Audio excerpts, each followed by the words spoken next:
Today, we highlight a special time in a woman's life, pregnancy and childbirth.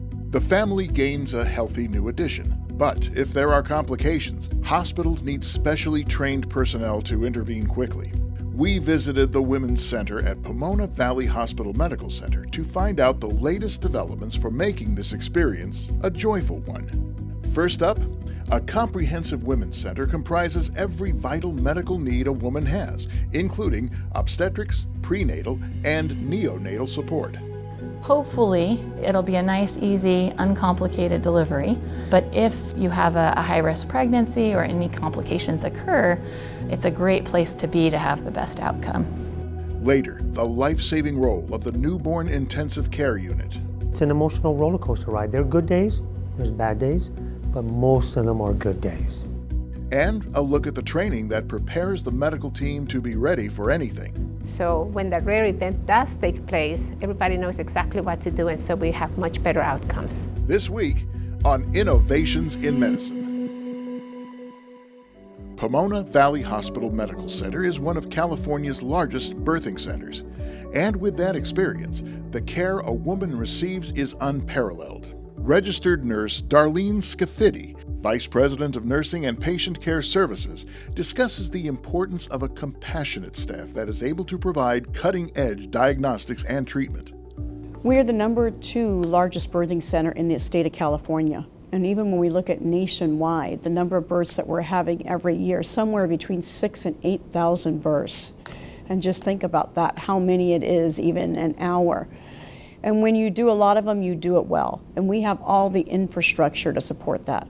We have doctors in the hospital 24 hours, not only for the mothers, but for the babies. We have nurses who staff triage. They're ready to receive you when you get here, make sure everything is fine.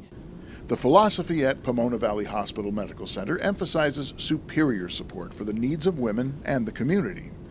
Registered nurse Deanne Gibbs, Director of Women's Services, reveals how this philosophy of care is making this center truly family-centered. We knew when we were moving into the Women's Center that we needed a new way of taking care of our patients. And we wanted everybody to buy into it, the nurse, the physician, and include the whole family in the care. So one of the things that we did is we brought together a group and we said, let's talk about what is our philosophy. And a lot of it was based on having a baby should be a normal, healthy experience, and it's part of families being involved. And so we had to develop tenets that would support family-centered care. And we decided it was really the mother that defines who her family is, not the hospital. So one of the things we think is important when our mothers come in to have a baby, we ask them, who do you want to be with you? Who do you want to be in your delivery? Who do you want to be your support person? And over the years, what's very interesting to me, these tenets have supported all the changes in how families have changed. We get families that now are, having an adoption. We have moms that are, having in vitro for somebody else. And so it changes with every mom and every family. We have 2 moms, we have 2 dads.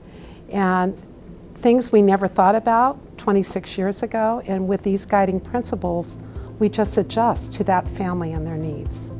Coming up next, have questions about labor and delivery? There are many classes to get those answers. You're watching Innovations in Medicine, the show that brings you the latest information on prevention, diagnosis, treatment, and research from doctors throughout the United States. Watch Innovations in Medicine each week on this public television station. A family wants everything to run smoothly during a pregnancy and afterwards. Dr. Stephanie Cropper, who specializes in obstetrics and gynecology, tells us about the many services available at the Women's Center at Pomona Valley Hospital Medical Center. Our hospital offers a lot of really wonderful childbirth classes. They have ones for breastfeeding. They have classes for patients who know they're having a cesarean section. They have birthing classes as far as talking about ways to labor and ways to deal with the pain other than an epidural. They have a wonderful Baby Express class, which kind of is an overview of all of those things, the whole labor process, a little breastfeeding, and it also goes over what you need to do when you take the baby home as far as how to swaddle the baby, shush the baby, SIDS prevention techniques, and a lot of things. It can be overwhelming, especially with your first child, when they hand you that baby to send you home, and it helps relieve a lot of the anxiety. And they also have childbirth class for dads, and then they also have the instructor to help dads help the woman along through labor and even during the pregnancy, and then what to expect when they go home as well. Dr. Cropper tells us about the active labor management classes. We're trying to reduce the cesarean section rate, and patients who are active throughout their pregnancy do really well. And then we have classes on using the birthing ball and things like that during labor. We try to have women walking during labor, bouncing on their ball, and even after an epidural we have something called a peanut ball now, so we can do a lot of different position maneuvers during labor for women who decide to get an epidural and aren't mobile or can't stand. For women who don't get an epidural, we have lots of different birthing positions. People will labor on their hands and knees. We have women who use a squatting bar to labor in the squatting position.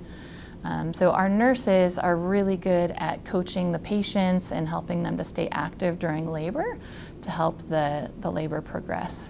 Support groups are available to help women and men through the pregnancy, birth, and after. And we have a postpartum support group as well, and women can actually attend that during pregnancy. Some women have a pregnancy that's not planned, or they something happens to their partner and they feel alone during the pregnancy, or they're just having problems along the way with the pregnancy, or when they go home. And that support group meets every other week. I've had several patients really get a lot of help from that group. And they actually have a class for dads so that they can help to be more supportive, because a lot of men don't understand what women are going through when they're experiencing postpartum depression. And it can be frustrating for them because they don't know what to do or how they can be helpful or the right thing to say.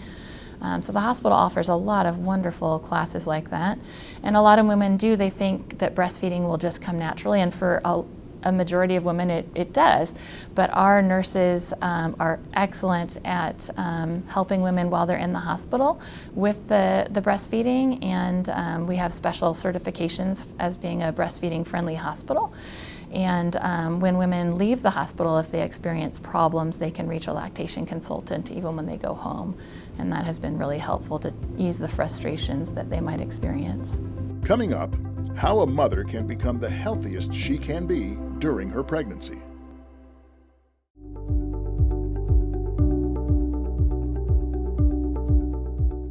Premature birth is the leading cause of death for children under 5 years old worldwide. Premature babies are at higher risk of a range of long-term conditions, including visual impairment, developmental delay, and learning difficulties. A study of 70 randomized trials found that for pregnant women, increasing the daily intake to at least 500 milligrams of omega-3s found in fatty fish and fish oil supplements lowers the risk of having an early premature baby by as much as 42%.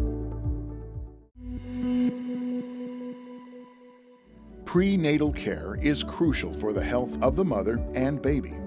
Some of these recommendations are for even before the woman becomes pregnant. Getting good nutrition, supplements, and vital vaccinations are a great head start for a healthy baby. Before starting having a child, it's very important to start taking prenatal vitamins. The main ingredient in there includes folic acid, and it's kind of recommended to take it 3 months before you start actually getting pregnant, because that can help baby's spine development, and also there are recent studies showing that taking prenatal vitamins 3 months before getting pregnant actually decrease morning sickness. And also there are vaccines we recommended people to get before they become pregnant, such as rubella. We want them to be immune to rubella, because it's a vaccine that we cannot give during pregnancy. So usually if patients said that they plan to get pregnant, we want to check their titers, make sure they're immune to rubella, varicella, which is chickenpox, hepatitis B, and then just kind of make sure they're all good, because if they happen to expose to those viruses in pregnancy, they can get sick and baby can get sick. Dr. Helen Rodriguez reveals the importance for women who are pregnant to get the flu vaccine. Several years ago, we noted that very few of our patients were receiving the flu vaccine, and we found that there were many barriers to getting their vaccine. So the hospital has decided every year during flu season, we supply the doctors' offices with free flu vaccines so they can offer it to their patients for free. That has increased the uptake of the flu vaccine significantly, and it really has, we have seen a big decrease in the number of admissions for influenza during pregnancy. Diabetes awareness is highlighted in the center's Sweet Success program. Patient who's the more obese definitely has more risk factor in general. They're likely to develop preeclampsia, which is a blood pressure problem related to pregnancy. They have a higher chance having gestational diabetes as well. They also have a higher chance of having a C-section when they're more obese. Sweet Success is actually a California program that deals with patients that have diabetes during their pregnancy. As you know, diabetes is actually one of the most common diagnoses that we have during pregnancy. Now, even in the non-pregnant population, we have many patients that are overweight and obese and more likely to become diabetic. Managing diabetes during pregnancy is critical for the baby's well-being. So what this program is composed of specially trained nurses who, under the supervision of a maternal fetal medicine specialist, will have very close contact with our diabetics, so that we are on a either daily, weekly, depending on the situation. The patients will come in and be closely evaluated. Their taught nutrition, their sugars are looked at, and medication as necessary is given to them. So it is a very good way to manage diabetes. Up next, the training that helps the team stay up to date to be ready for all situations. You're watching Innovations in Medicine, the show that brings you the latest information on prevention, diagnosis, treatment, and research from doctors throughout the United States. Watch Innovations in Medicine each week on this public television station. Birthing centers have to be prepared for anything. Dr. Helen Rodriguez, a maternal fetal medicine specialist, reveals how the team gets ready by implementing the Practical Obstetric Multi-Professional Training, or PROMPT program. So PROMPT is a program that was started in the United Kingdom, where they noticed that maternal mortality all over the world was increasing instead of decreasing, and so they wanted to do something about it. So they did a little study in several of their hospitals where they trained everybody that provides care to the pregnant woman together as a team, and they make everybody do it every year. They found that their maternal mortality went down significantly. They had a lot less morbidity. And so we heard about that program. So we went over there and we trained to do it, and we were, I think, the second hospital in the United States that established the program. We get all of our nurses, all of our obstetricians, all of our anesthesiologists together in small little groups, and we train, we simulate different emergency situations that can happen in labor and delivery, things that are rare but catastrophic if you do not manage them properly, if you do not recognize them and manage them properly. So we have everybody practice it every year. So when the rare event does take place, everybody knows exactly what to do, and so we have much better outcomes. Life-threatening conditions are among the emergencies that are addressed. One of the most common things is postpartum hemorrhage. Other emergencies that we practice is something called amniotic fluid embolism, which can be catastrophic, lethal to the mother in up to 88% of the time. It is a very rare condition. Maybe 1 out of every 20,000 patients will experience an amniotic fluid embolism, so the likelihood that a provider will actually experience it or see it during their whole professional life is extremely low. But so the only way they're going to see it and prepare for it is if we simulate it. So all of our nurses and doctors here have participated in the simulation, so when it does happen, everybody will know exactly what to do. They'll be able to recognize it and manage it properly. Dr. Rodriguez outlines the training for the PROMPT program. Usually it's an 8-hour day, And in those 8 hours, we do about 11 different scenarios, and we have about 12 participants, 9 nurses, 2 obstetricians, an anesthesiologist, sometimes our residents. It's really difficult to measure maternal mortality because even though we think it's high, it's still a very rare thing. So we look at other things. We look at the incidence of asphyxia in the babies. We look at the incidence of damage to the baby's nerves because some of the things that we do include things like the simulation of a shoulder dystocia, which is when the baby gets stuck on its way out. And so different maneuvers have to be performed appropriately if you don't want to cause damage to the nerve. Coming next, how the newborn intensive care unit saves critically sick babies. You're watching Innovations in Medicine, the show that brings you the latest information on prevention, diagnosis, treatment, and research from doctors throughout the United States. Watch Innovations in Medicine each week on this public television station. Every member of the Neonatal Intensive Care Unit team has been specially trained to care for newborns needing advanced medical services. This ensures a healing environment for the babies and a supportive environment for parents. Neonatologist Dr. Dalbir Singh discusses the multidisciplinary team in the NICU. We have multiple people that work in the neonatal ICU that take care of critically ill, sick babies. We have the neonatologist like myself. We have multiple board-certified neonatologists who were pediatricians who took extra years of training to be able to treat sick, critically ill infants. We have registered nurses. We have a good respiratory team, dietitians, occupational and physical therapists. Dr. Singh outlines some of the reasons a baby would be cared for in the NICU. The usual problems that most of these babies have are usually respiratory problems. It can range from premature lungs to just some simple fluid in the lungs that just didn't transition well a few hours after birth. It can be infection, it could be cardiac, feeding issues, and even neurological issues. Most babies that come in are premature babies. Those premature babies can stay anywhere from a few weeks to many, many weeks.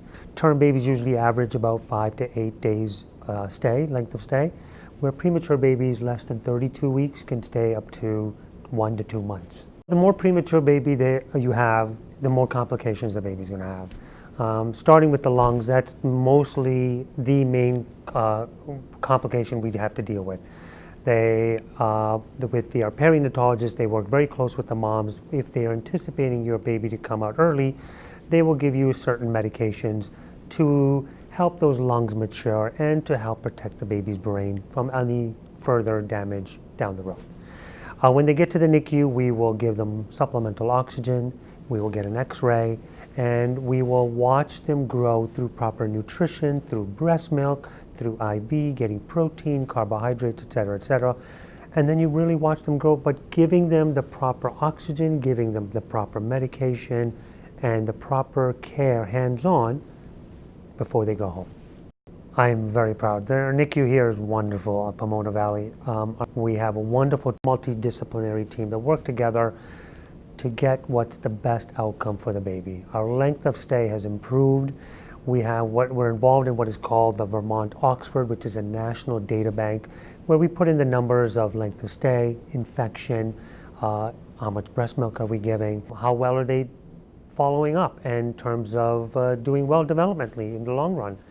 And our results are off the chart, which is a real good sign. But to say that, it's not all on us. It really falls before the baby's even born, and working really closely with the obstetrician and the perinatologist. The parents are an important part of the care team through this demanding time. It's tough. It's a roller coaster ride, not just for the staff, for the neonatologists and the backbone of our NICU is the registered nurses, but for the moms and dads as well. I mean, they've been trying a long time to have a baby, and here they have a baby, and it's a pound and a half, and they're nervous. We really invite and encourage the parents to be a big part of their growth and the treatment of their newborn baby. We get them to encourage them to breastfeeding, which studies have shown breastfeeding really helps the babies have a lesser length of stay and less complications in the NICU. We have skin-to-skin kangaroo care, where it helps their brain grow nicely. You know, these babies are used to the mom, their scent, their smell, their voices. And when the mom and the dad are avidly involved in their care, studies have shown that these babies do much, much better long term.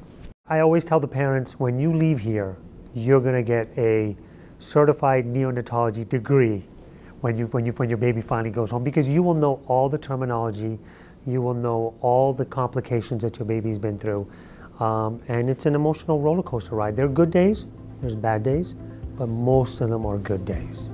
Coming next, a look at more of the important programs at the Women's Center. You're watching Innovations in Medicine, the show that brings you the latest information on prevention, diagnosis, treatment, and research from doctors throughout the United States. Watch Innovations in Medicine each week on this public television station. For mothers or babies with complications that are outside the community, the team is put into motion to bring them to the Women's and Children's Center at Pomona Valley Hospital Medical Center. Dr. Helen Rodriguez, an obstetrics and gynecology specialist, talks about this program and the Perinatal Center. We created a team which is composed of the perinatologist, which is a maternal fetal medicine specialist, and they are very much located on site, and we talk to the referring facilities physician so we can identify what is going on with the patient. Once a decision is made that yes, the patient is both sick enough that they require higher level of care, but yet stable enough so there is no increased danger to the transport, we get our team of specially trained nurses and send them over to the referring hospital. They will then evaluate the patient, talk to the maternal fetal medicine specialist, make sure that everything was still the same as when we talked to the physician, and then agree to either continue to stabilize the patient or transfer them. So when we bring the patients here from the high desert and from areas that do not have the capability of maternal fetal medicine specialists or the neonatal intensive care unit. The perinatal center is located inside the hospital, which makes it very unique because that means that the maternal fetal medicine specialists that staff the perinatal center are immediately accessible to labor and delivery in case there's some kind of emergency. What the perinatal center is where patients come in for consultation when either they have a high-risk conditions or their baby has a high-risk condition.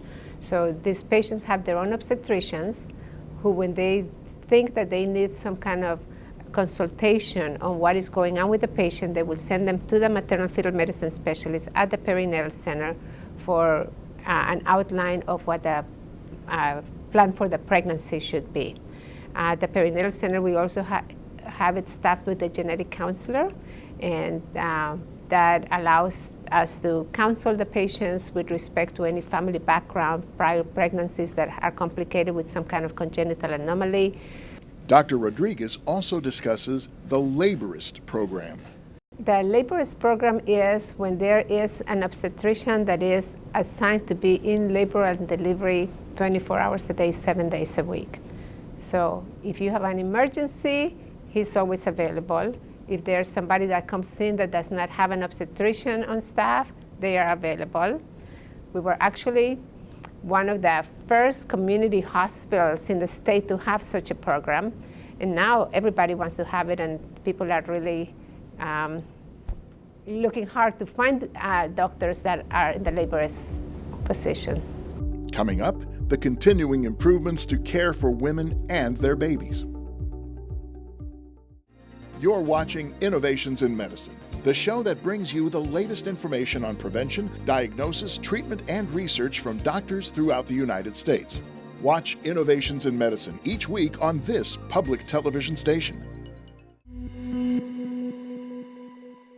Improving results are a daily goal of the Women's Center. The team at the Women's Center at Pomona Valley Hospital Medical Center are working every day to provide exemplary care.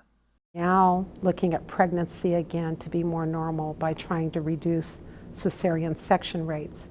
You know, in our own hospital, we've reduced our C-section rate by getting moms up, walking them around, and trying to make birth a more normal process. So it's kind of going back to a way that we used to do things, with not so much medical intervention, but kind of more high touch than high tech for our patients. A woman coming here to have a baby, this is her special moment, her family's special moment. Hopefully, it'll be a nice, easy, uncomplicated delivery. But if you have a high-risk pregnancy or any complications occur, it's a great place to be to have the best outcome. Our nurses are some of the most experienced I've ever worked with. When you do a large number of deliveries, you also have a lot of high-risk patients and you see a lot of complications. So they can recognize complications immediately and address those things. Every year consistently, our women's services has received awards from numerous factors out there saying, you're doing it all right, you're doing great things, and it shows. Additional support was provided by the Rand Corporation, Seacrest Industries, and the participating physicians and healthcare providers that made this program possible. Coming soon on Innovations in Medicine.